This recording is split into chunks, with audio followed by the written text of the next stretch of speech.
Hi, y'all. This is Kristen Chenoweth. Hi, I'm Gloria Stefan. This is Sarah Bareilles. Hi, I'm Patty Lapone.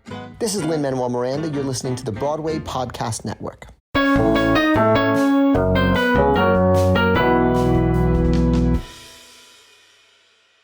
Hello, I'm Jesse McAnally. And I'm Andrew DeWolf. And I'm Liz Eston.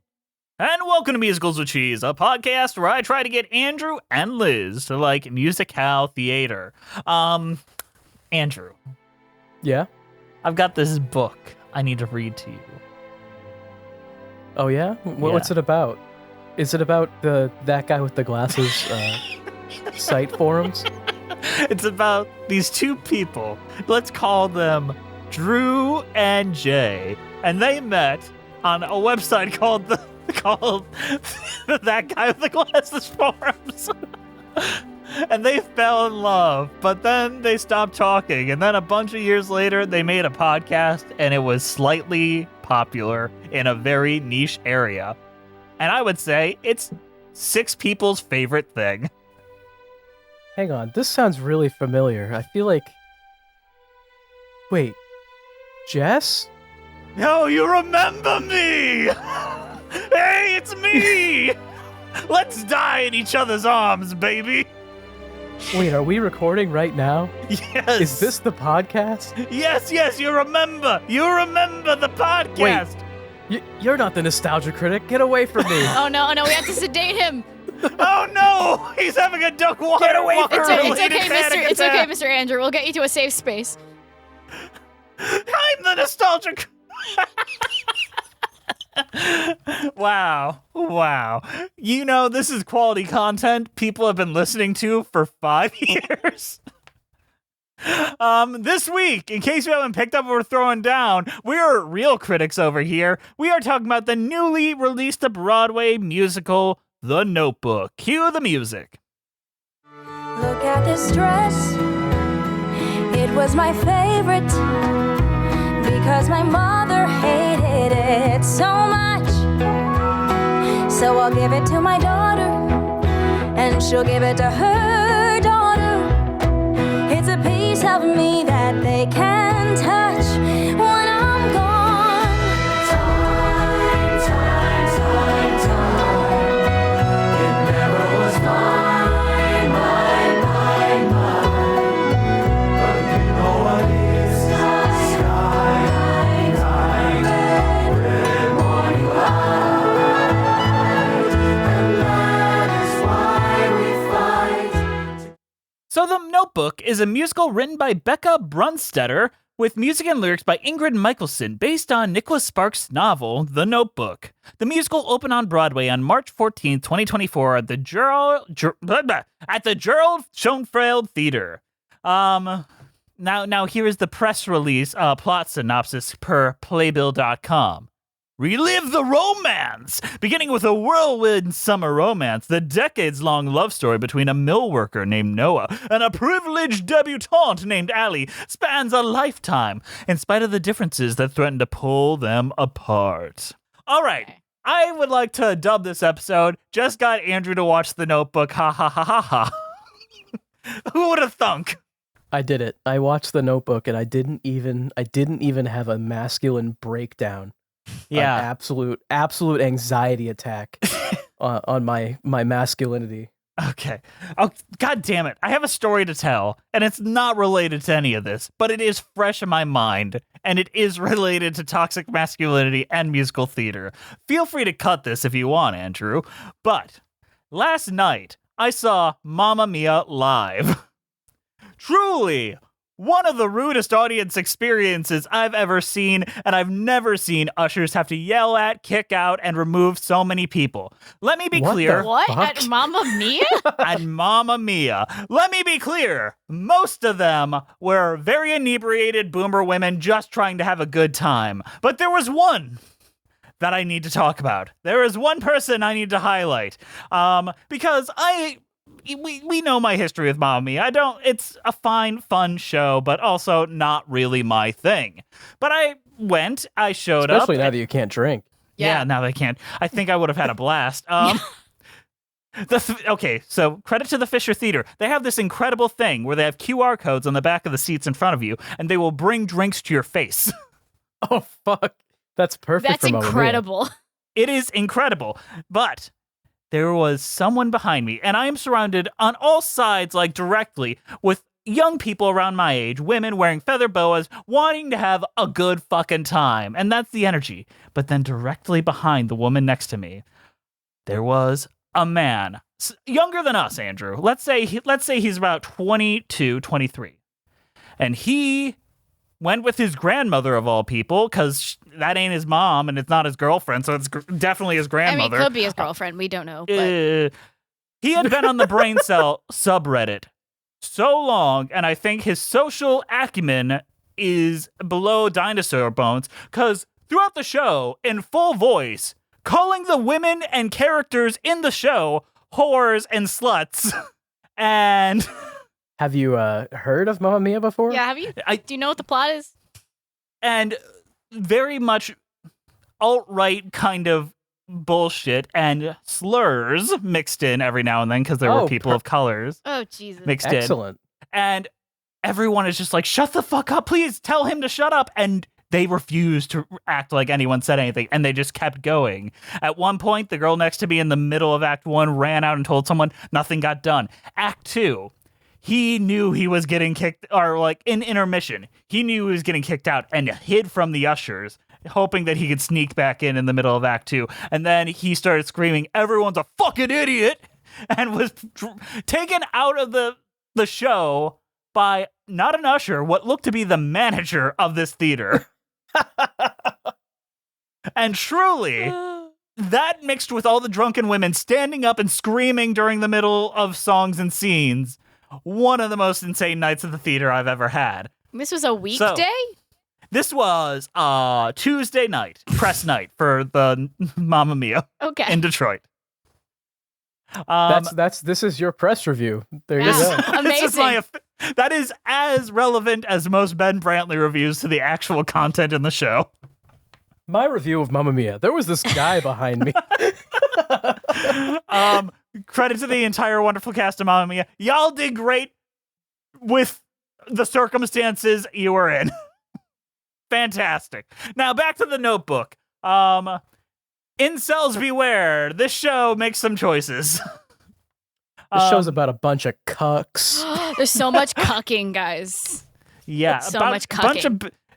I think Andrew, you brought up that when you watch the movie, the James Marsden character, you said that is every incel's worst fear of becoming that. That is what they imagine themselves. The entire like incel movement is they don't want to be the second guy in the romance movie. You know? They don't want to be James Like- Marsden in the mid 2000s. No.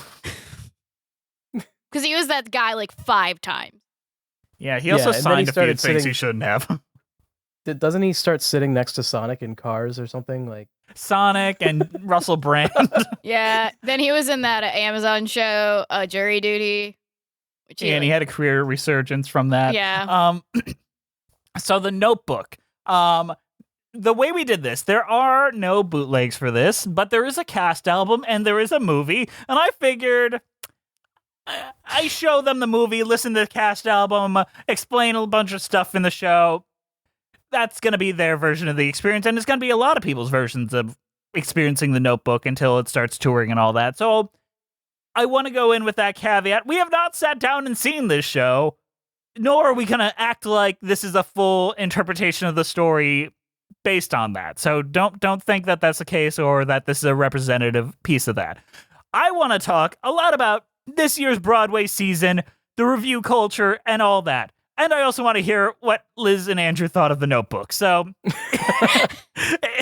Andrew, why don't you go first as the biggest Nicholas Sparks virgin here? Man, there's like a lot to say. I feel like there's a lot to say about this as a cultural piece. But as far as like the movie itself, I think it's fine. I think it's extremely corny and sappy. But that's what it's going for. But you so mean that as a compliment. I think it nails it. I think as far as like what it's trying to do, nails it. Am I gonna pretend it's like I'm gonna go watch it again?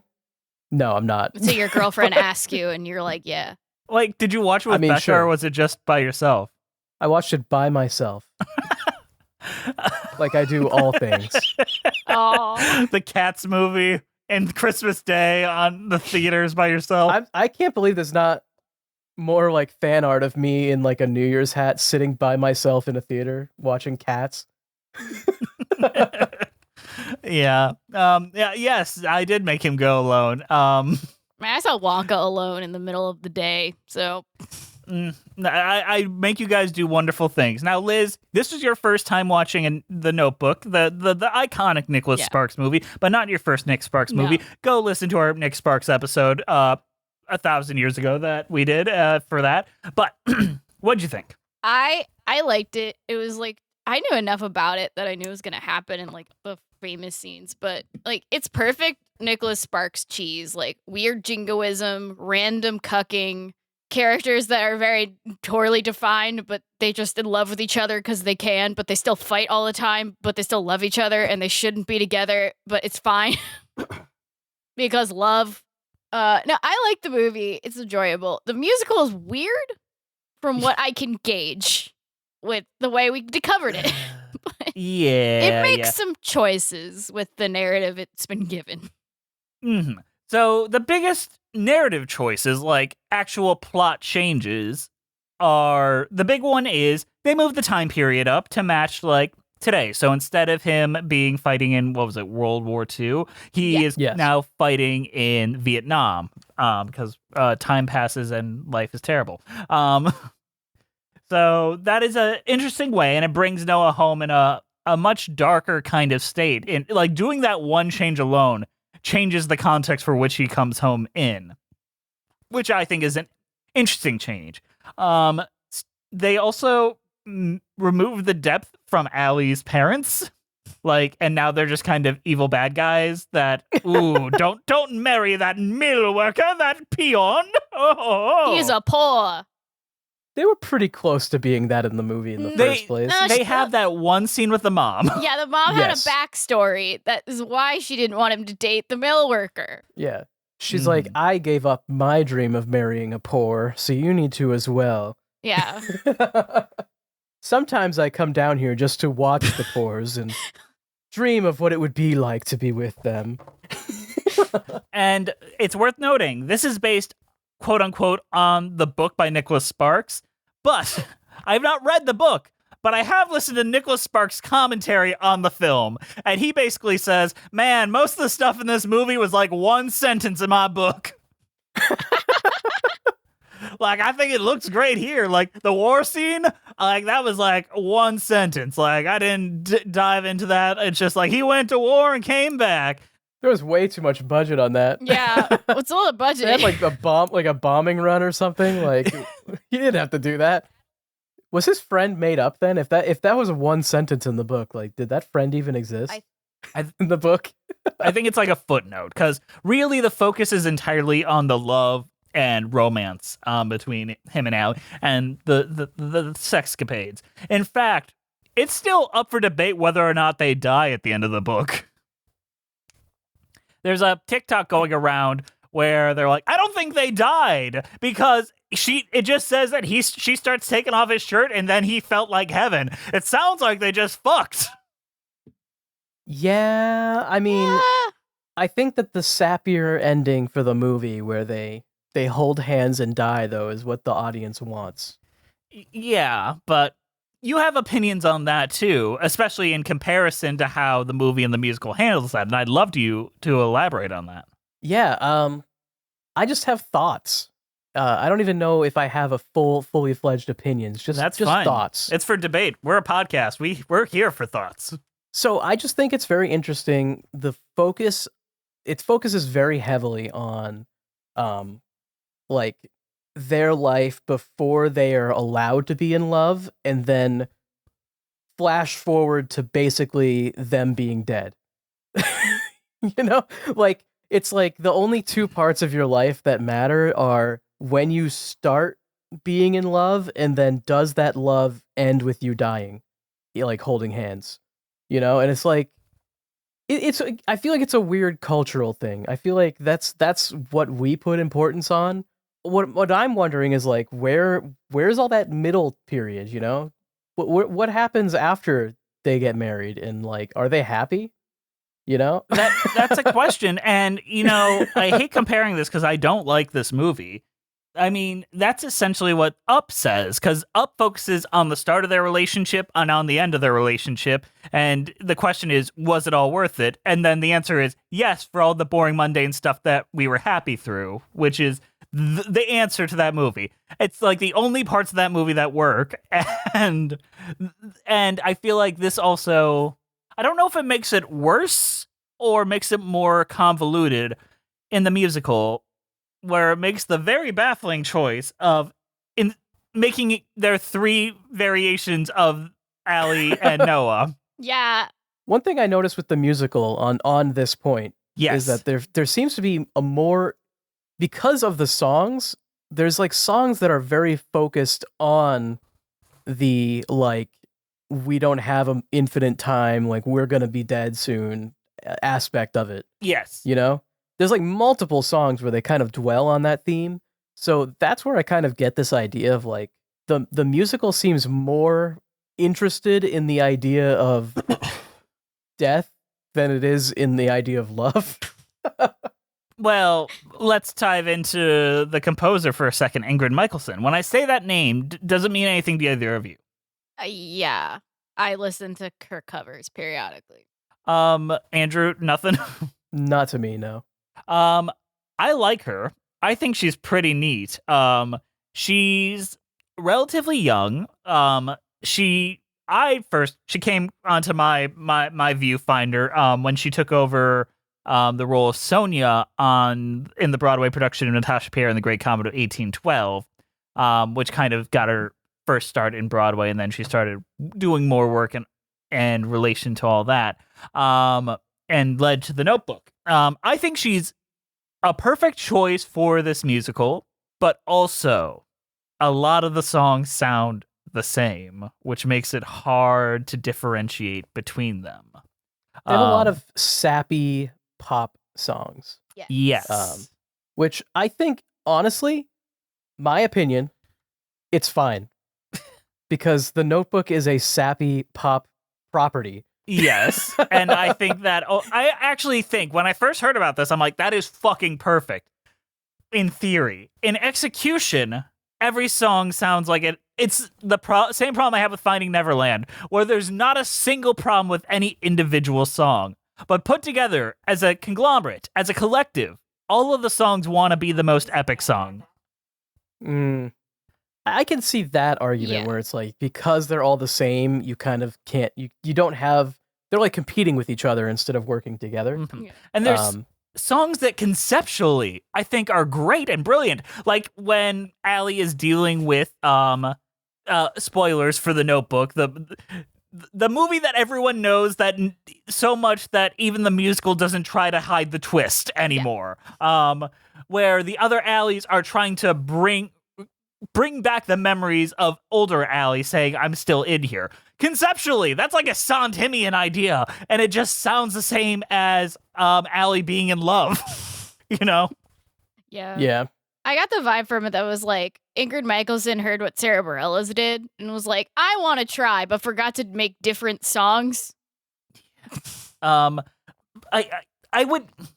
Like, I don't see Ingrid Michaelson writing a song like Never Ever Getting Rid of Me, which is a very specific, bouncy, strange song for a very bouncy, strange character. And now, I don't confuse any of this with me saying any of this is bad. This is just a thing. Now, I say that because we got to talk about the casting of Allie and Noah's. Oh God! Oh, not the casting controversy. It's not a controversy. It's It's an interesting decision. It's a choice. It is a choice. Now they went for a racial blind casting, meaning, I think the general argument could be they wanted to pick the best person for the role that they each required. A meritocracy. Which is fine. It's just solid reasoning. this is where it gets confusing. So let's go through the first set of Noah and Allie. We have a white man and a darker-skinned woman. And then we got the middle Allie. We have a white man and a darker-skinned woman. And then for the old Allie, we got a white woman. And for the old Noah, we got a black man. Now, here's the thing. It makes it harder for you to draw connections where you're supposed to draw connections. And I think that this idea could have worked if each one was different. If there was a more diverse casting, like there was an Asian person or someone of other descents, like Middle Eastern, like a good varied mix, and everyone Jess, was different. You're missing the point, though. They were trying to re-implement the twist. No, they I aren't. see. No, because then you're even more confused. Wait, so Wait, in the opening song, don't they give away the twist like a minute Yeah, in? basically. Okay. I think I think my opinion on this is that I don't really care, but it's funny. Like, No, I only care because it's confusing to like someone that hasn't already Yeah. memorized Yeah. the Notebook. but it's also just confusing the way it's structured because there's 3 different people playing the same character, and sometimes they're all on stage at the same time, and you can't register who's who. And then sometimes they sing at the same time, and you can't register anyone's emotions from the other. Yep. So Liz, you got it right on the head. And I'm getting better. See? No, you're not. Shut up. Sorry. You were always good. Jeez, Hollywood really has gone woke. They're race swapping characters in the middle of the show. Oh god, this is also currently on TikTok. The actress who played Karen in Mean Girls movie is getting harassed in her comments because of a fan cast of a fake Tangled remake that people online put her in, and she's getting harassed for ruining a white character that she's not even playing. Oh, the internet! I'm so glad. Yeah. I'm glad China's making us get rid of you. Also, I looked up an article about the difference between the book and the movie. Finn is in the book, and he does die in the war.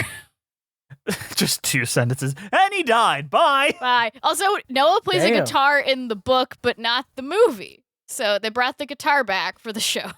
I mean, Ryan Gosling couldn't be Ryan fucked. Gosling could be fucked to play guitar. he wasn't Ken yet. He can only sing He's push. like, no, I'm not learning how to play I guitar. can only for play this." Matchbox 20 on this guitar. And I will not play anything else. He can play Push. Yeah, great song. That's Matchbox 20. Yeah, it's Matchbox Oh. 20. God damn it! It's Push by I'm Matchbox so 20. stupid. This This fucking guy. idiot. Listen to his Matchbox 20 discography. All right, Jess, I see you have notes for days on reviews here. I don't know what's going Yeah. on. Okay, so let's talk about the reviews. Broadway's in a weird state right now. And people are going a little fucking nuts. Me and Andrew have not had the cleanest conscience as far as respecting the Broadway reviewers as a tastemaker for the community. And we still don't. But I think that it's everyone's opinion to have their opinion. It's everyone's right to have their opinion, and because someone has a platform and whatnot, use your platform or don't use your platform. However, it is damaging to think about how much power a Broadway critic has in whether or not a show lasts as long. I get it. It's very hard to not take it personally when this is your livelihood. However, claiming bigotry and just general, attacks because you didn't like a musical. And I've read all the reviews out for all the new musicals, and none of them feel like attacks. None of them feel like pointed. They feel like legitimate criticism. And the fact that people are saying we need to get rid of critics and that critics' power is too big and it's gone to their heads and no one can get a good show out there and blah, blah, blah, blah, blah.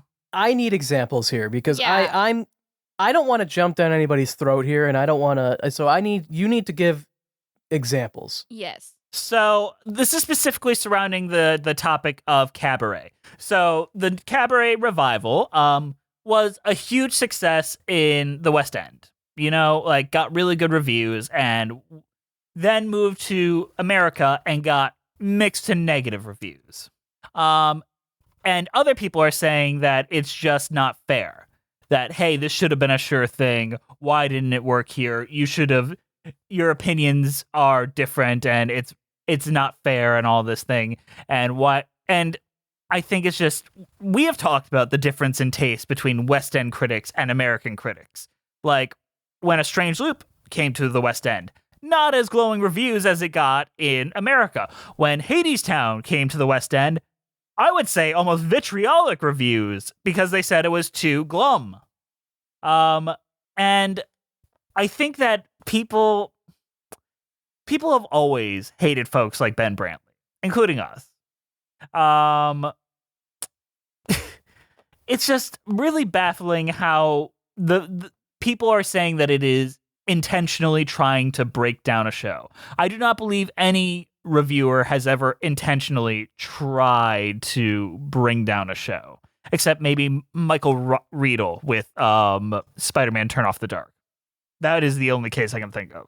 I don't know. It bothers me to no end this entire Tony season that suddenly people think that Back to the Future, the musical, is high art. And that because it is giving people jobs, it deserves praise for just trying. I feel like it's we're in desperation mode here. The pandemic killed a lot of stuff. Yes, it did. So we're clinging to whatever new thing we can get.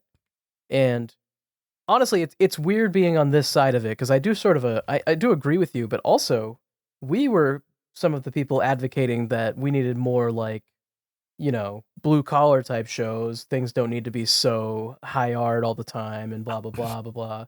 I agree, but the difference is our point is you can enjoy a show that is a blue collar show, but you could still accept that it's like, this is, I'm watching the Power Rangers musical right now. This isn't like the critics aren't going to love this, but I like it. Like that's what you have to do. Let me put it like this, and I think this is the biggest thing. Post-pandemic Broadway shows, prices are at an all-time high. Oh, so, yeah. If you're paying $300 to go see a show, I don't blame you for wanting the best show of your life. So, absolutely. Oh, yeah. You've got to kind of grade on a curve of expense versus what you're getting. Yeah. Yeah, and I think that the critics can take that into account and can be a bit harsh sometimes. And maybe sometimes too harsh, but honestly, maybe that's for the best with prices as high as they are. I don't know. Now, I'm saying all that to prelude Jesse Green's review that he wrote on March 14th, 2024 for our preview segment.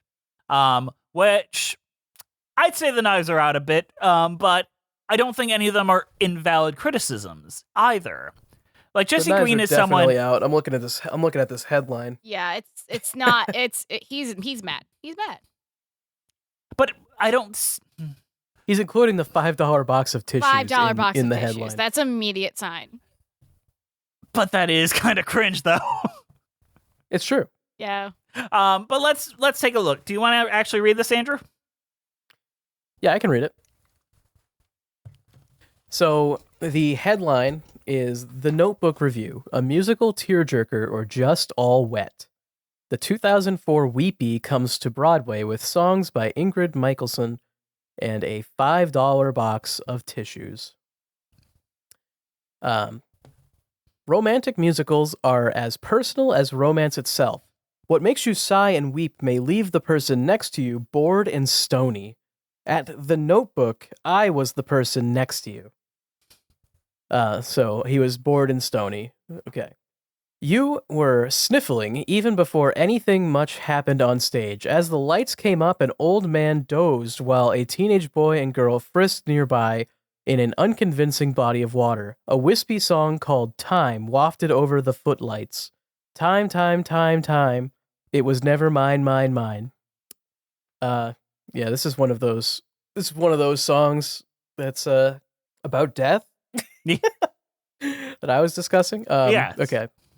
But having seen, I'm guessing more than once, the 2004 movie on which The Notebook is based, which I would say it is based on the movie, not the book, but yeah. And possibly having read the 1996 novel by Nicholas Sparks, you perfectly well knew what was coming. That was the point of mounting the show, which opened on Thursday at the Gerald Schoenfeld Theater in the first place. Which, in a world where we currently have more movie-based Broadway musicals than not running, yeah, that is the point. I don't think that's even an unfair jab. It is trying to market to the people that saw the movie. Yeah, well, I think we know why it exists. Mm-hmm. So there's a reason the producers are selling teeny $5 notebook-themed boxes of tissues in the lobby. Love is powerful, dementia is sad, the result can be heartbreaking. Or maybe, seen with the cold eye, oh boy. Meretricious? Critic worse. Meretricious. You're going to have to translate that one for me. I got you. Thesaurus bot? Meretricious. Apparently attractive, but having in reality, no value or integrity. Got you. That does make sense. I do want to jump ahead a little bit to when Jesse Green's talking about the book, referring to the artist, the writer by name. So Brunstetter, hacking through the story with a scythe to make room, has left bald stumps everywhere. Allie's meddling, disapproving parents are demoted to mere nasties, their motivations discarded with their backstory. Her fiancé is a non-entity. What Noah and Allie do between their late teens when they meet and they separate, and their late 20s when they are rapturously rejoined, is reduced to a throwaway, let's see, heartbreak, graduation, many Tuesdays, Thanksgivings, and a war. Flip lines like that break whatever spell the material, usually earnest to a fault, is trying to cast. I see that's a fair critique because you gotta fit in all these other pieces, and honestly, the biggest thing that you lose with this is having a completely different face for the middle chunk that you didn't have in the romance section. If one person doesn't have chemistry, this entire thing is going to deflate. And the only reason the film works at all is the strangely magnetic chemistry between Ryan Gosling and Rachel McAdams, where they both hated each other on set, but then started dating after the filming. Something happened. So it's an enemies to lovers fic. Correct. Yeah, it is. It is. I want that fic of Ryan Gosling. Whether that is sufficient to make me cry would be a weepy is a different matter. That the notebook themed tissues are so tiny says it all. Who cares about the size of the fucking tissues? Well, that's more his metaphor. It's I know. Yeah, his metaphors you're are not gonna stupid, tear. though. I mean, I think his review here is actually pretty good, though. Yeah. Honestly, this is one of the better reviews from the New York Times that we've read, where it seems like he's actually making a decent point and even making an argument as to why other people are enjoying it, but he didn't. Yes. It's a little patronizing, but he is doing it to give value to what people want to experience from the notebook. And I think that definitely the aspects of like cutting things, that's a great point. Because one thing with the movie is the characters are already incredibly one note. So removing even more from that is just like the fiance aspect of it. Like, I feel like that's an important part to hit. Like that has to exist in the story. And when I was listening through through album, all the songs for the album, I was like, all right, when does the fiance come in and get a song? It doesn't happen. Yeah. Yeah, like there is none.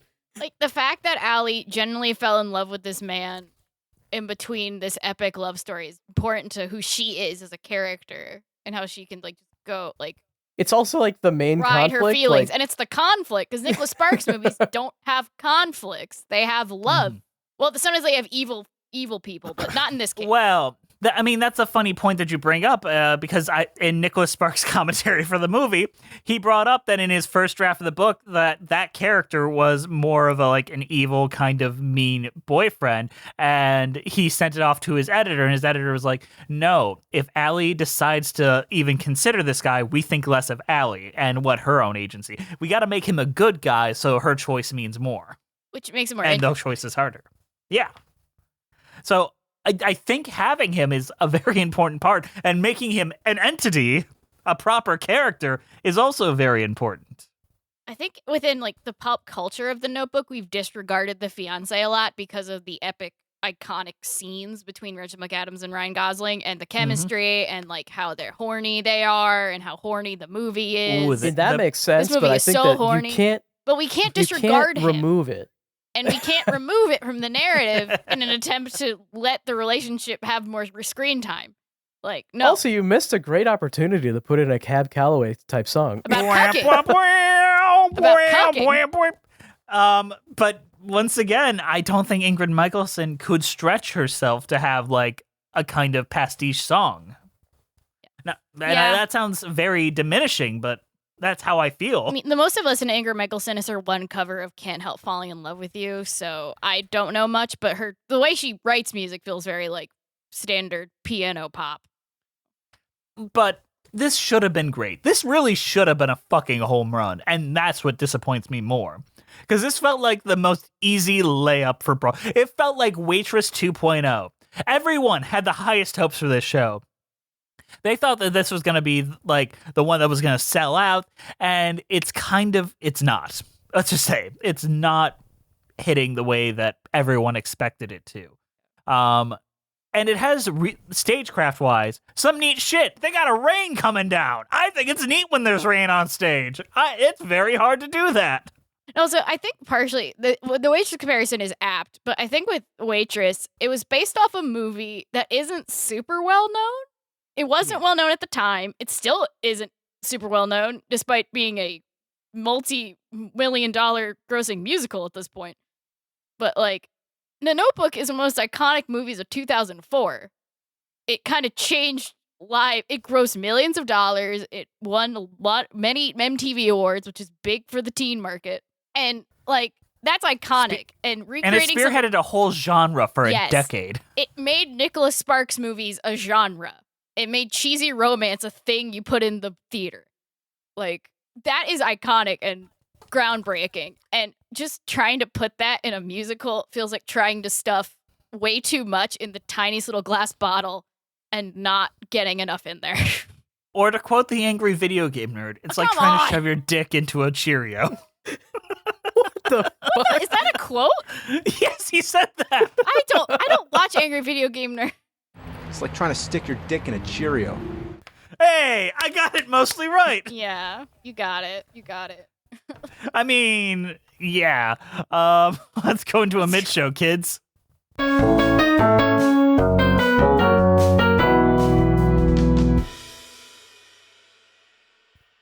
Hey guys! Sorry to interrupt you in the middle of the show, but we've got a shill at you.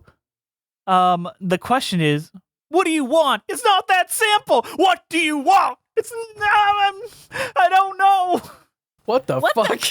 He's That's from repeating The a scene Notebook. from the movie, What which is just weird. happened? That's a scene from the movie. But the question is, what do you want? You'll find out on our Patreon because we have lots of cool stuff over there. We got commentaries. We got patron-only episodes. I want to start doing some tier lists over there. I have some ideas, and we're going to start doing some cool shit over there where I just kind of rant and rave. Also, you get our monthly Patreon meetups where we have a lot of fun with you guys. You get to pick what episodes we get to do. You can even be on this show if you donate enough. Also, we're going to add a bunch of new stuff post episode 300, like really, really cool shit that you'll want to join in. And also, we're not starting our own streaming service, so it'll always be that way. Did you see that shit? Who? A Watcher? Watcher. Watcher said they're going to start their own streaming service and take everything off of YouTube and make people pay money. Doug Watcher? Doug Watcher. No, some BuzzFeed fuckheads. Oh, okay. And then they backtracked hard. It was like the most cucking I've ever seen on a live TV show. And they recreated the thumbnail from the Try Guys response video, basically. Speaking of people that get cucked, here's our patron list. Our current patrons are Melissa Goldman, Danielle Rennick, Justice Stampede, Ewan Cassidy, Monica Thoreau, Brent Black, Nathaniel Stacey Coombe, Joseph Evans Green, Mary Lou Choquette, John Vanals, Ross Walker, Musical Hell, Emily Gracie, Jen A.C., Scoot in the Technicolor Dreamcoat, Nothing is Certain Except Beth and Taxes, Thesbian, Mitchell Young, Chai Teacup, Chris Marcotte, Kiji Marie Anastasio, Trevi Joseph, RJ Noriga, Juliet McLennan, Bjorn Herman, Toriana Fraser, Sammy, The Adequate Amount, Jacobson, Kaylee Blazier, Villainous Miss, Sophiana Ali, The Omega Geek, Paige Pearson, Maddie Wargle, Care Bear Cub, who are you? Elisa Erdman, Anna Loskatova, Sarah Dan Blekier, Evan Ball, Zachary Torres, Maura Morasso, Lisa L, Possessed Washing Machine, Nick Roten, Puffy Boy, Sydney Hicks, Anna Beal, Billy Clifton, Gold-Plated Kiki Mora, Julia Bolsterdaughter, Emma Grace, Kara Balda, Socialist Whore, JRL Studios, Joe St. George, and they all sit in the cuck chair at our Patreon. Also, we like to hear from our fans, and they often like to let us know what they think of things on our review page of our Apple podcast. Andrew, why don't you read this week's? Oh, God. Yes, why? Unfortunate. That's the title. And who sent it? I don't know if I want to dox this person in any way. I don't want to feed the fires here. We're just gonna read it. All right. I have found the hosts to be very insensitive. I was especially disappointed in the Dear Evan Hansen and Rent episode. It's always those two. I mean, to be fair, the Rent episode was like our second episode, so Yeah. I'm sure there's some stuff in there. Yeah, you guys are The still. Dear Evan Hansen episode, though, like I feel like I stand by almost everything in that. you guys had started the hating thing that went all over the internet. Apparently, people from the show listened to that episode, which scares the fuck out of me. Oh boy. Here's a fucking scary thing to say, by the way. If you don't like a show or understand the purpose of it, don't review it. Yeah. You hear that, critics of Broadway? If you don't like a show, just don't Just review ignore it. it. All reviews should be positive. Always. God, when did we start calling our shit reviews anyways? I feel like I still don't consider our We're episodes No, to not be neither. reviews. No, we just kind discussions. of bullshit. What's bullshit? We give a fucking cheese rating at the Yeah, end. we don't. We literally give a vague opinion and then give an unrelated cheese that has We nothing to make do with our comparisons to opinion. Doug Walker constantly. The Singing the There Rain are so episode many is more- just Doug Walker talk. I swear to God. All right, there's more. There's more. Sorry. There are so many more musicals out there that you don't need to complain about and can share how important those ones are to you. You We know, do that. We there's like literally do 300 that. episodes of our fucking show. There's a lot of episodes like that. Just look at any You, Sondheim you episode. try to find a new musical that you like every single fucking week. Seriously. Everyone has a favorite musical, and that's the joy to music theater. There are so many shows, you don't have to like them all. But I'm drawing the line at being rude towards fans of the musicals you don't like. Especially towards the autistic and mental health community. We didn't do this. No, like, we I'm did sorry. not. You can't. This is, you're being rude to us here. Like, come on, don't put this out publicly that we're like rude to the autistic community. Like, what the fuck? I've joined late in the game here. Neither of these two are rude against any community or fans of shows you like. Except Doug Walker's fans. Except Doug Walker's fans, but those don't count. If you're a Doug Walker fan, then I mean, you Then you should just know watch what's different- coming to you. You should just watch different content. Just get back in the cuck share. Yeah, Cinema Snob showed on my homepage a couple days ago, and I was like, oh, he's still Ugh. uploading? Fuck him. That's just simply not what the theater community is about. Do better. The You know- theater, okay, can we talk about the theater community and what it's about right now? Right now, it's about bullying a girl that didn't do the best line read in Legally Blonde, who happened to be 5 years old. That's what the theater community's about right yeah, now? yeah. So there's this girl that did the Courtney Take Her Break line. She's like 5 years old, and she like had a 5-year-old reading. Courtney, take your break. I do great for my best clientele. It's a gift from me to, like, you know, normal school playthings. And people are fucking making fun of her so much that her mom had to come out. And you know who one of those people were? Who? Ben fucking Platt. Jesus Platt. Christ. So yeah, Yeah, no- that's what the theater community is about. I love how Platt was harassed constantly for the Dear Evan Hansen movie and just does this. Like I'm tired of this shit. You know, like the theater community has been calling us bigots for the past couple fucking weeks, and I'm a little sick of it. Like I feel like the last review we read, we were misogynists. Yeah, and it's you Yeah. like, hated like, women. We hate women What the so fuck, much. man? There's a Apparently. woman on this Like- podcast. You can't hate women. And when there wasn't this woman, there was a different woman. Yeah, you And I'm replaced not one even woman with a using that different woman. excuse. I haven't said shit. Like, get the fuck out of here. These two are not misogynists, like at all. You want to know why they claim to be misogynist? Because we complimented women and not men, apparently, and that's like internalized misogyny. I don't know. Either way, I don't care. We're done talking about musicals in a few weeks, anyways. I mean, not forever. I have a musical on my list. We're still gonna talk about musicals. We're just not gonna be only talking about musicals. Yeah. We're making our exit from the theater community.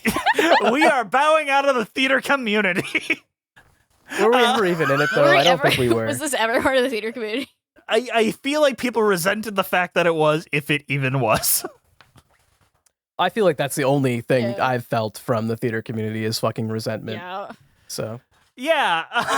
Thanks for the review. Be sure to come back and like and subscribe.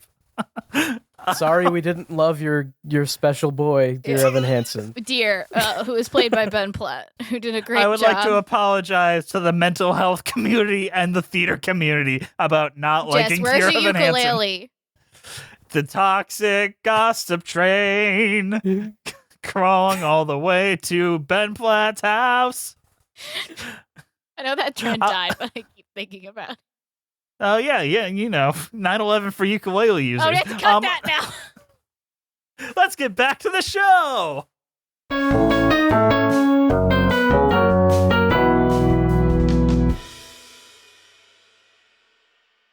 So let's talk about some of these songs. The opening number, Time, which sets up a lot of recurring themes and the idea that time is ticking and eventually death will take us all. Andrew, what'd you think of that? The paint is chipping, but the foundation's all right. I wanna run like my legs used to run. I wanna run to you. I wanna run like my legs used to run. I wanna run to you.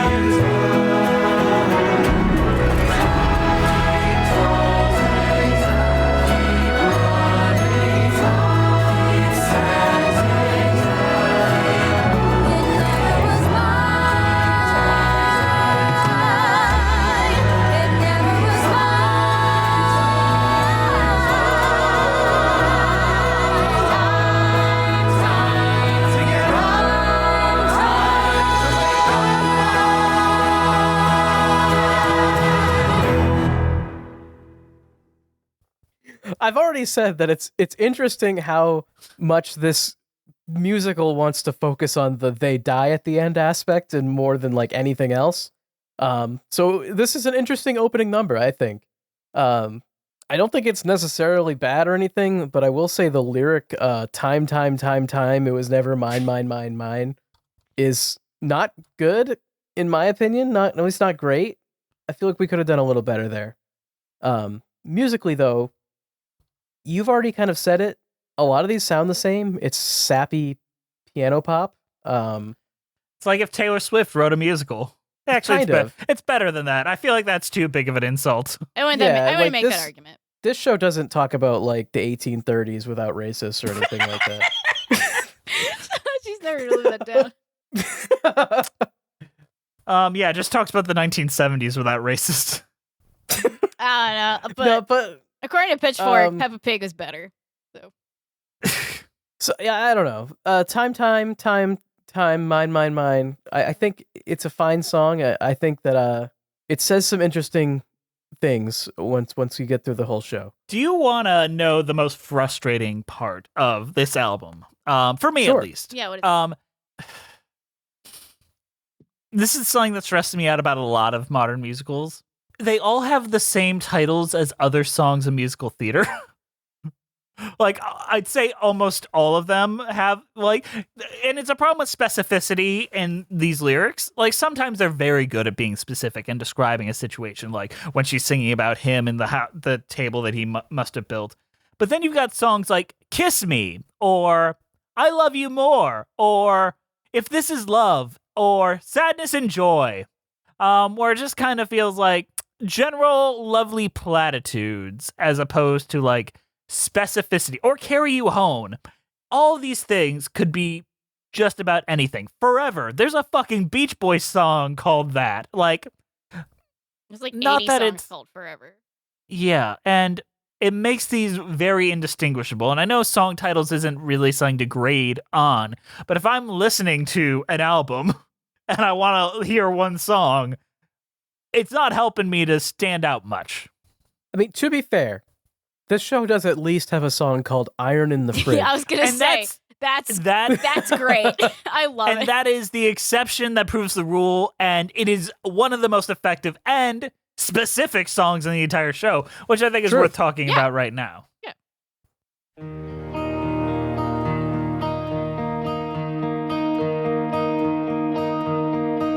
She left the iron in the fridge. It was the second time that week.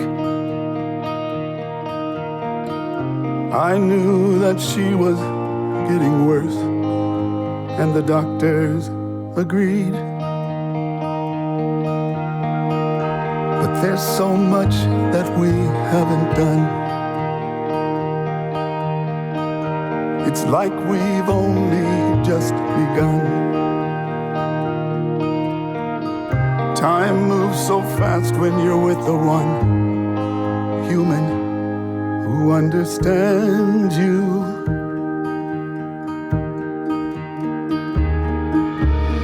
Sometimes we'd like to walk by people's houses and look into their windows just to see the things we never had. Iron in the Fridge is about All-time. getting sad that your partner has dementia. Yeah. It is sad. They do it. This is one of the more effective songs in the show, and it feels the most unique because the concept of an iron being in the fridge is a unique idea that you will remember. And a haunting visual. Yeah. Like the idea that it kept happening and it was a sign that things are getting worse. And Like, looking what- back on the stuff, like back when she could remember, like thinking about Mhm. that while she's going through this tough memory time. Like that's powerful. Thinking back to the little stuff. And I mean, the thing is, it's effective and it's good, but it's not like we haven't seen that very specific theme done better, where I think maybe leaning more into the death is coming for us at all times and enjoy life while you're here might have been a better theme and a more novel theme that I can tell that they're very interested in. Yeah, but then they wrote a bunch of songs about how they're horny. Yeah. So Yeah. they kind of undercut the death thing. Mm-hmm. But I think, correct me if I'm wrong, as far as like a song that I think will be the most marketable and the most romantic one is the If This Is Love. I've waited every day to feel the way I feel. Knots in my stomach, the kind that never heal. Butterflies that fly in me and never seem to go away. Sick to my stomach when I think about his face, but in a good way, in a way I can't replace. No one can stop this, it's almost like a hurricane. If this is love, I'm not ready. If this is love, why am I so unsteady? If this is love, why did no one tell me the pain that I would feel? If this is love, maybe I'm ready. How do I know? I'm in my head again. If this is love, I think I'm in it. If this is love.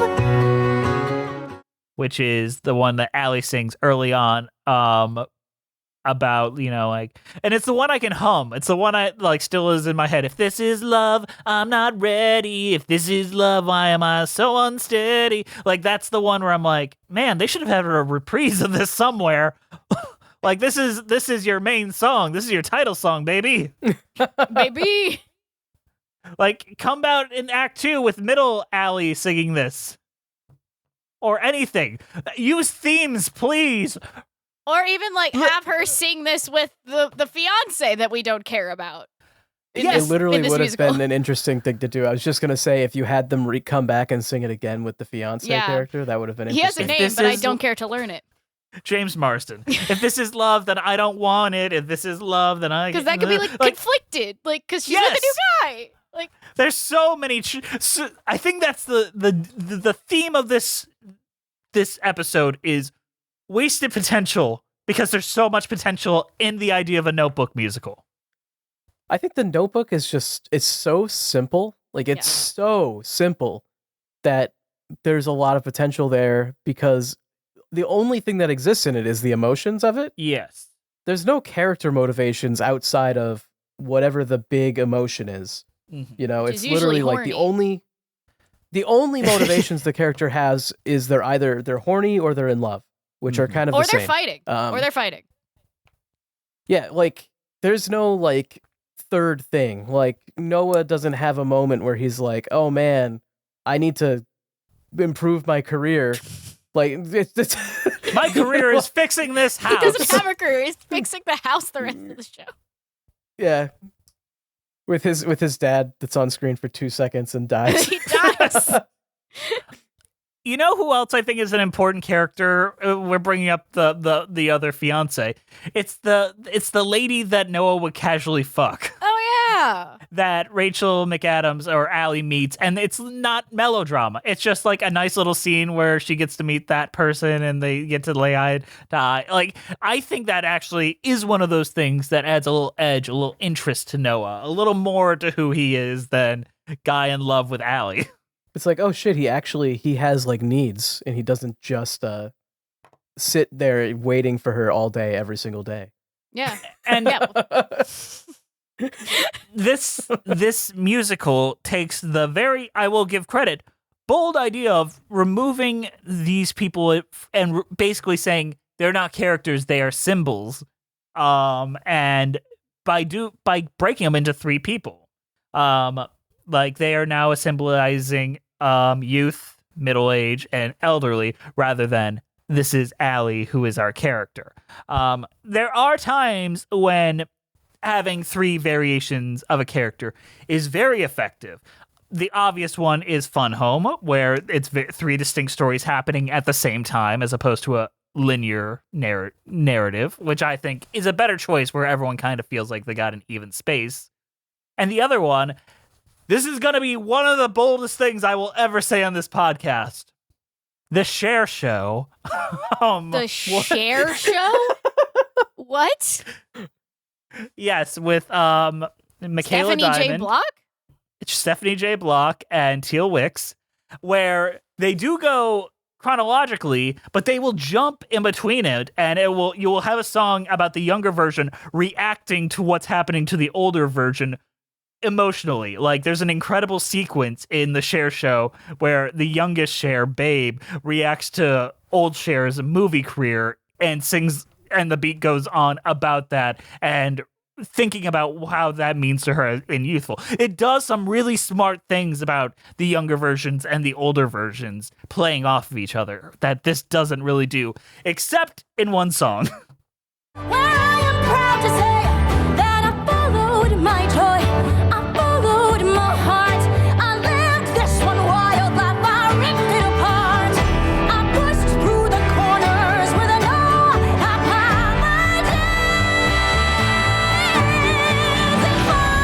finally I can say I know the way. I say that I love the way that I spend my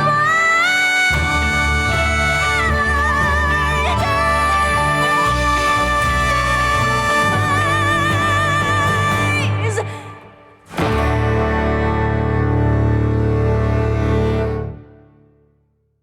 And it's sad when I have to compliment the Cher Show, which is fine. It's fine, guys. But it does that one thing particularly well. Can't believe they got It's in His Kiss in the Cher Show. That's impressive. The Cher Show, I am so tempted to do an episode on just so I can make you guys watch the Cher Show. I love Cher, so I will not object to that.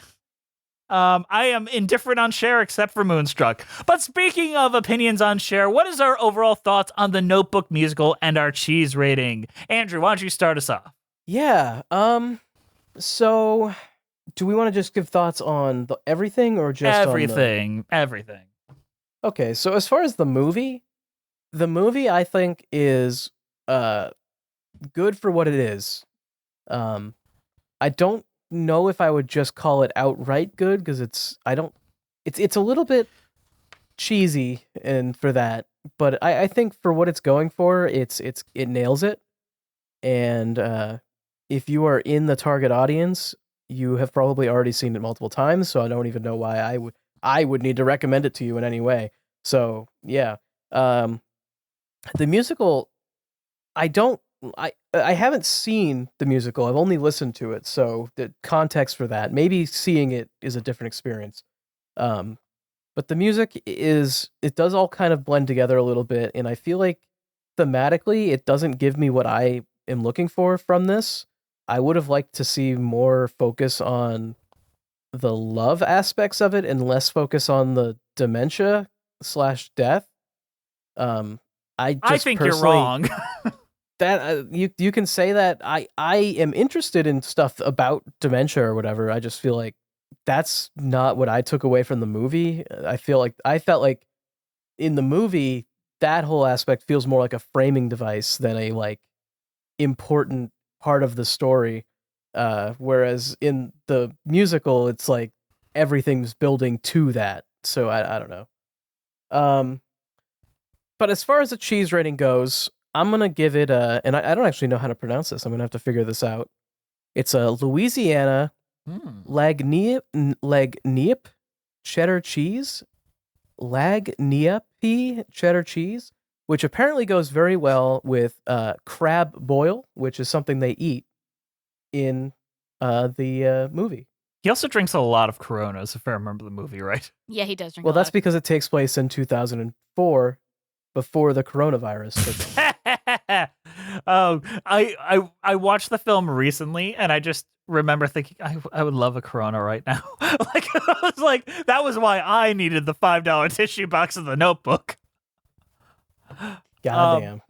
Liz, your thoughts and your cheese rating? For the movie, it is what it is. It's probably the best quality Nicholas Sparks movie that I personally seen. I haven't seen them with the olds in it, so like I can't say about those. But it is. I've seen them. It is the best Nicholas Sparks movie. Anyway, just go check out our Nicholas Sparks episode for any further details about Nicholas Sparks stuff. But like Notebook, now that I've seen it, it's a solid movie. You've probably, like Andrew said, you've probably already seen it if you're in the target audience. And if your girlfriend asks you to watch it, just watch it with them. They'll be so happy. You will know the moments where you can just start, like, kissing her neck. Yeah. Nothing gets a girl more hot and bothered than the house scene in the Notebook. She will appreciate it dearly. But it is the only film PG-13 film I've seen where the deleted scenes are just extended scenes of them fucking with nudity. Amazing. But so in terms of like the musical, it feels very overworked for what it is. Like the Notebook is a very simple story of two people who go through the trials of love, like all the steps involved with that, class differences, house renovations, fucking on the floor and failing. Like there's a bunch of shit that happens, and like it's very simple and to the point. And the show feels very like overworked, like Paul Hollywood overworked. Like I'm not gonna try to imitate his accent, but like it just feels like there's a little too much thought put into this. And the songs, also I've only heard the music as well. I have not seen the show. I don't know what it's like on stage. It could be a big difference maker, but I don't have that experience. The songs just all kind of blend, and I can't identify one from the other except for like the first one and the Iron in the Fridge song, and maybe like that one song where they're really horny for each other, only because it kind of scarred me how she kept singing about his chest and how hot it is he built a table. And I got flashbacks to that one song from Love Never Dies for like 10 seconds. But yeah, it's like, it's fine. Like if you're into the Notebook, I would say check out the soundtrack, but it doesn't blow me away. It's not bad, but it doesn't blow me away. So for cheese rating, I'm going to give it pimento cheese because there's a lot of stuff going on in there and it kind of doesn't make sense. Fair enough. The Notebook is one of the best romantic movies, with the asterisk, not comedies, romantic movies of the last 20 years. I can't think of a better one. As far as just a straight romance goes, I think it's truly like a classic, and its praise is deserved, and there hasn't been one to topple it down. This musical should have been a home run, and I feel like there's just a lot of, I won't say wasted potential, but wasted opportunities and things that I really think some more love and care and a little less trying to market it toward the TikTok audience would have helped this. So I am going to give this a cheesy lunch meltdown, which is a song performed by Ingrid Michaelson about grilled cheese sandwiches on a show I've never heard of called The Helpsters, and we're going to watch it. Ingrid Michaelson! Beep, beep, beep, beep, da-boom-doo, beep, beep, beep, Heart? beep, da-boom-doo, beep, beep, beep, beep, da-boom-doo, beep, beep, Mr. Prim? da-boom-doo, beep, beep, beep, beep, da-boom-doo, beep, beep, beep, Cody? da-boom-doo, beep, beep, beep, beep, da-boom-doo, beep, beep, beep, I like grilled cheese sandwiches, just butter, bread, and cheese. And this is what my grandma says when she grills one up for me. She says, please pass the spatula so I can flip it upside down. And I say that's spectacular. It's a cheesy lunch meltdown. It's a cheesy lunch meltdown. It's a cheesy lunch meltdown. Not gonna lie, it's better than any song in The Notebook. That show is still on Apple TV. I truly, unironically loved that song. That was lovely. And what a find for our show, right? I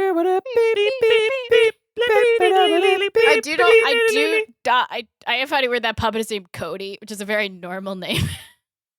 Come on, Puppet Richie. See, Richie sounds... That sounds like Dave? a puppet name. Dave the puppet? Dave is a bad puppet name.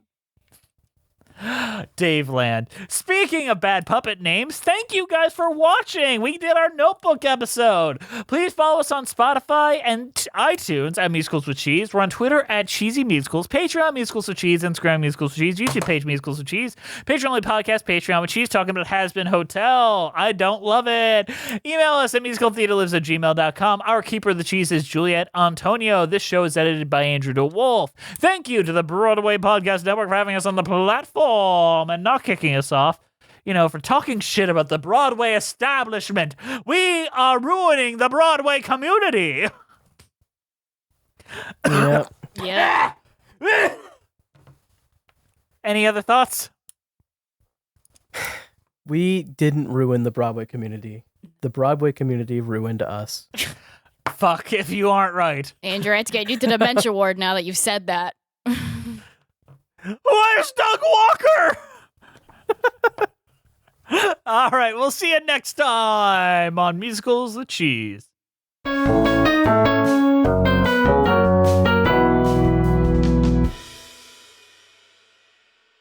If this is love, I'm not ready. If this is love, why am I so unsteady? If this is love, why did no one tell me that the pain I would feel? If this is love, maybe I am ready. How do I know? I'm in my head again. If this is love, I think I'm in it. If this is love, this is love.